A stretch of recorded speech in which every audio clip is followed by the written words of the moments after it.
sense over the years that the market was either incorporating or not incorporating this type of the varying information? So it's boots on the ground 20 years ago, and now you're looking at your computer and web scraping and checking in on AI.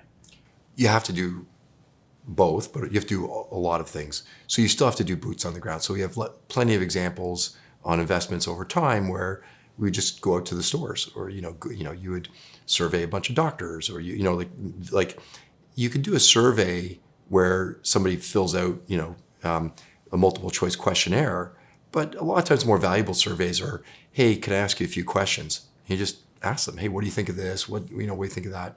But like all things in this world, there's shared learning, but there's also a lot of copycat, and so people talk and they're like, oh, how did you figure out how to do that? Oh, you visit stores, huh? Well, we should visit stores too. And then, things morph. And so what we used to call it independent research or fact-based decision-making, then morphed into this thing called data sciences. So you look at now the world of data sciences, I think you can get master's degrees in data sciences now. And obviously 10 years ago, you couldn't. Why? Well, there's so much data now. There's like data lakes that people, everyone has big data and data lakes. And so there's just different forms of that, and everybody is trying to stay one step ahead of everybody else. So everybody knows you can buy credit card data. Everybody knows you can buy weather pattern data. Everybody knows you can buy satellites looking at parking lots. I mean, this stuff has been well written about. Some of that is useless. Some of that is useful.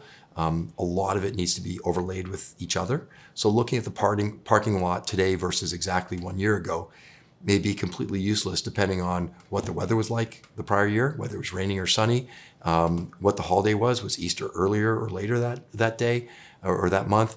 So these things, they get complicated very quickly.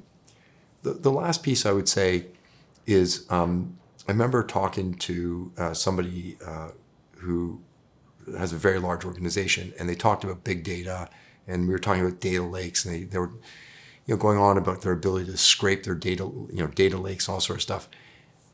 For us, now there's plenty of guys, that's what they do, and that's great to them. We are the opposite. We talk about little data.